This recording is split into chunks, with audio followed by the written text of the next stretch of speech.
frameworks are systems or processes where you kind of lay out 1, 2, 3, 4. They're like chapters in a book, right? Or scenes in a movie.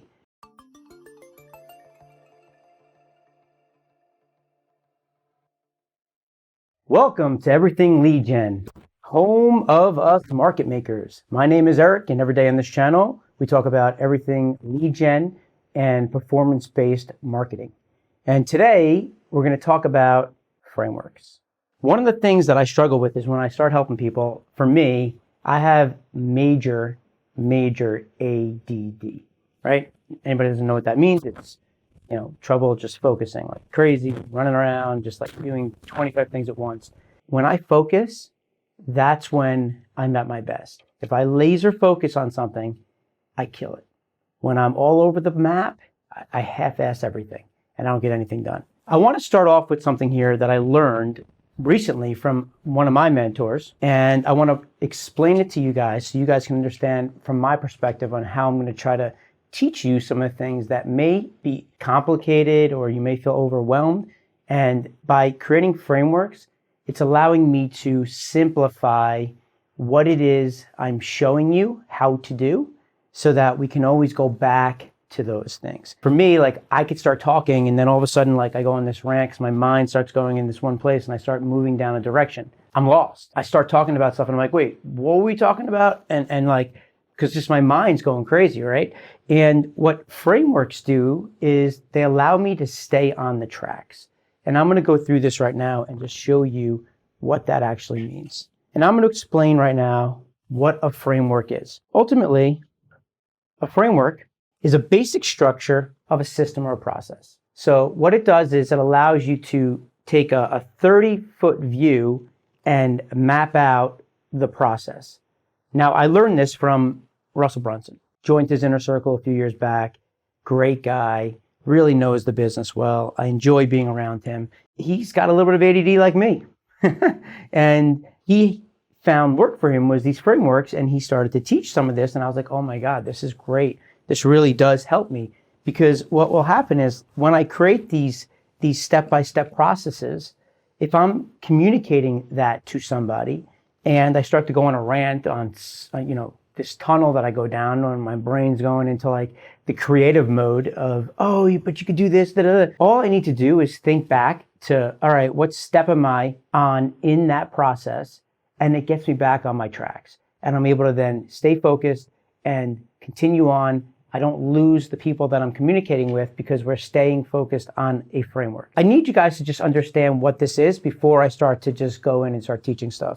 So you ever get a present where someone gives you a box, right? Last year at our holiday party, we all got presents for each other.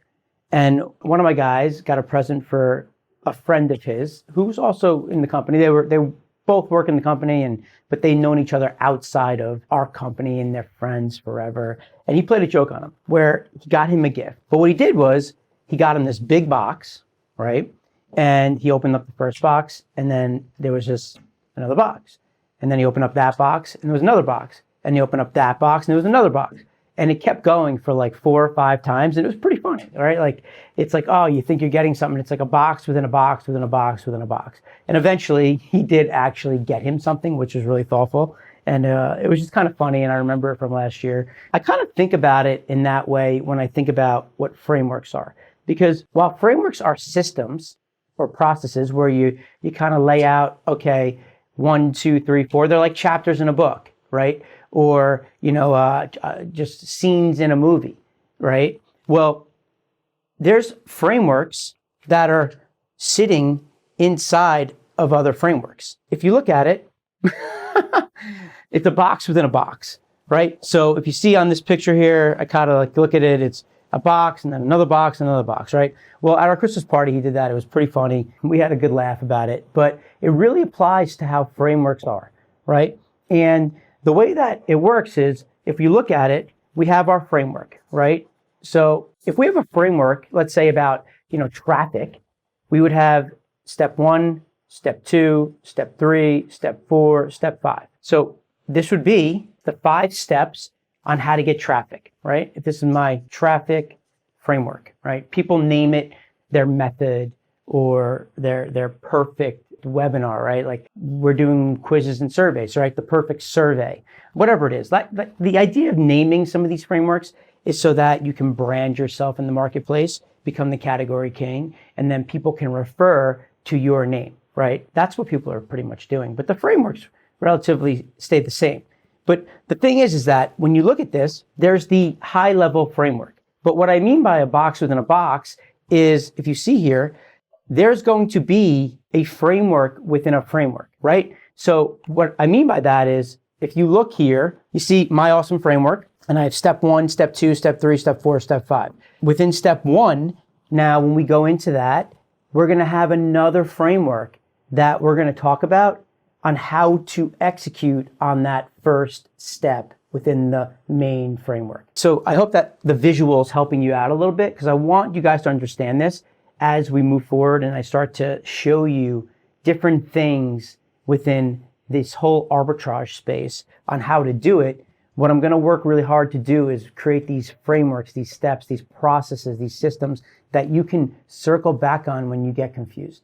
And we're going to try to simplify things, right? Because when it comes to this, things change all the time. You can go and we can talk about like how to buy media on Facebook or what to do on TikTok. First off, Facebook just changed anything in the meta. Things change, right?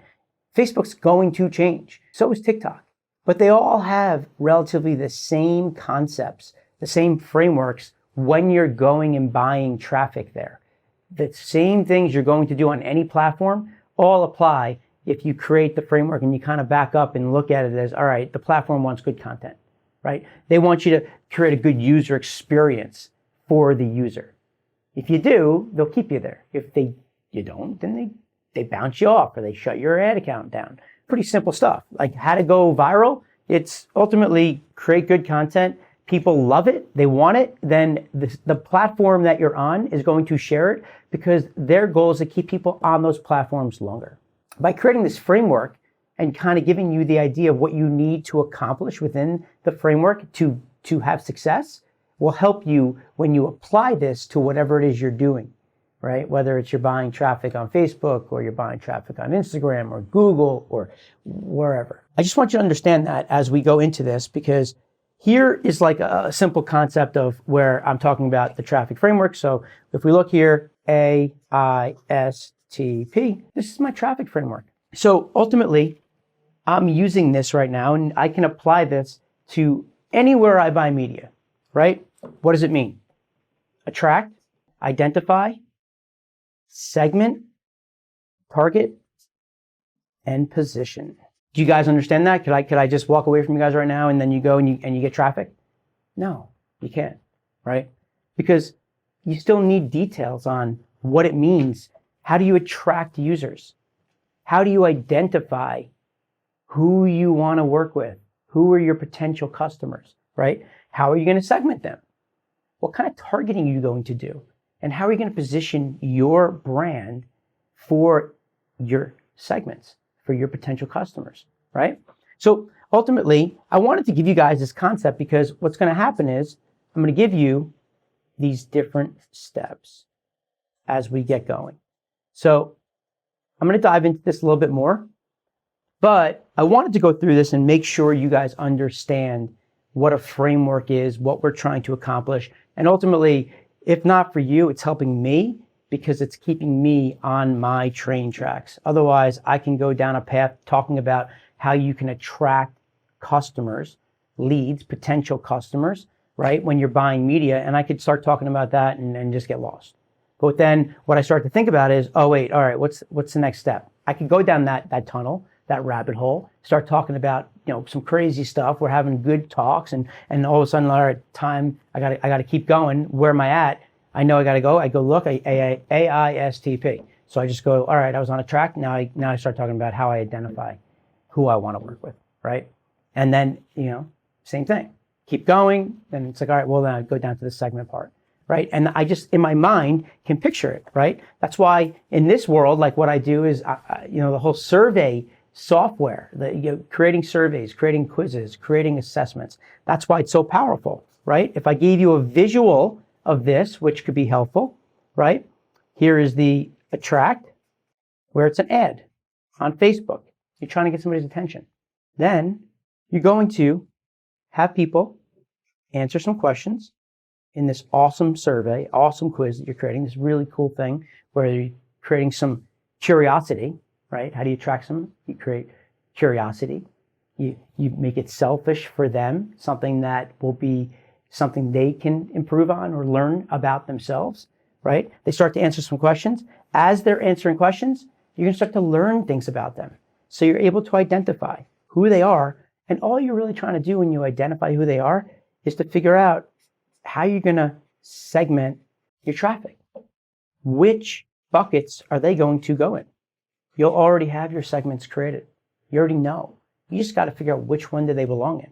And once you do that, now it allows you to create a target market, right? Each one of these would be a different target market. When you have different target markets, each one of them should be different. It should be very clear on each segment which one belongs where. It's very polarizing. So what you're doing is you're grouping them by similar characteristics. But hypothetically, let's say you segmented by objections and challenges. Well, we know if any of you have listened and gone through the 30-day challenge or, Russell, vehicle, internal, external, right? Those are the three objections. What we say is a consumer usually is one of those three.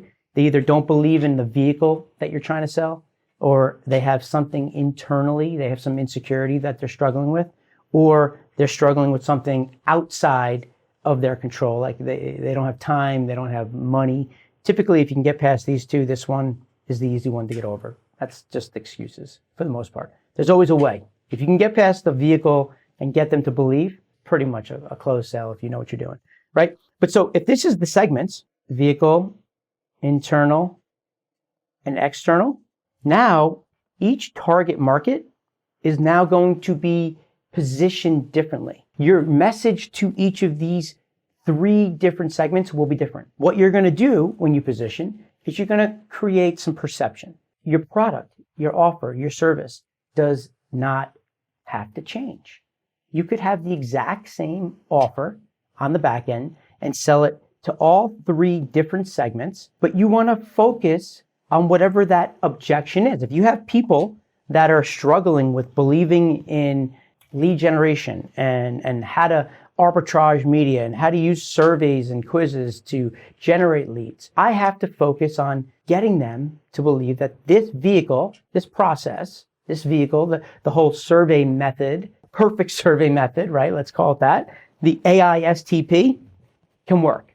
Then I have to make them believe that they can do it, right? They're like, oh, I don't have any marketing experience. I don't have any tech skills. I can't do that. Neither do I. I don't have any tech skills either, right? You don't worry about that. Plenty of people out in the world that do that. You don't have to worry about that. You don't worry about the how, right? If you're smart enough to know about your business, you can do this, right? And I'd have to convince them of that.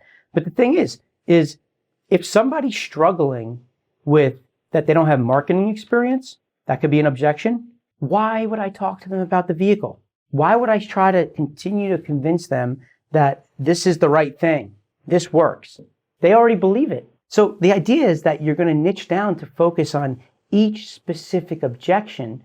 And then what you're doing is you're just positioning your product or service for whatever the objection is, right? If someone says that they have no marketing experience, then you then have to figure out how to overcome that objection to get the person to buy. If the person says, oh, well, I believe that I could do it even if I have marketing experience and I believe in the vehicle, but I can't afford it. Well, then I would have to focus on that aspect, that objection. And what I would be doing is I would be positioning my product or service, market positioning for each of those specific segments. And I would talk about just a simple little blurb, like on the end, right? When we get this and we get to the results, I would then focus and I would customize this, right? We have logic branching, logic outcomes, right? Like there'll be different outcomes. So what happens is like your 3 pages, then you'd have your 3 outcomes. Each of these pages would end up being different, but really only like the first few like sentences to paragraphs are different. And when you transition into the part where you start to sell your product, then after you get over relating to them and talking to them and explaining to them that it's silly what they're thinking. You don't need the money. You just need hustle and time, right? You don't need marketing experience, because I'm literally handing you 20 years of experience right here and showing you exactly how to do this. We have a system that you can execute this on. You don't really need tech skills, but there are tech people that can help you within our programs or externally. And this works. I mean, the vehicle works. I have plenty of case studies to show you that this works. And that's really pretty simple. The idea is that I would be doing whatever, I would be focusing there on the positioning. So just want to give you guys that idea, right? So like to high level, like we're going to be talking about these things a bunch, frameworks, right? It's going to keep me on track with my ADD. You can thank Russell for that. And ultimately, we're going to dive in and try to get you guys to understand all about lead gen. We're going to talk about how you can arbitrage media, how you can become a market maker. AISTP, it's a traffic framework for me. Perfect survey method, perfect traffic method. I don't know. We got to come up with something. If anybody has any ideas, I'm all for it. Throw them my way. But so, guys, that's all I got right now for this. I hope this is helpful. If you have any questions, comment below, subscribe, share this. You can text me 917-636-1998. And yeah, appreciate you being here. Hope this at least helps you a little bit with when you're laying out your business plan or what you're doing. You can step back and create some frameworks that'll help you with organizing your steps in your process of building your business, because it really does help me. So with that said, guys, appreciate you. Thanks. See you in the next video.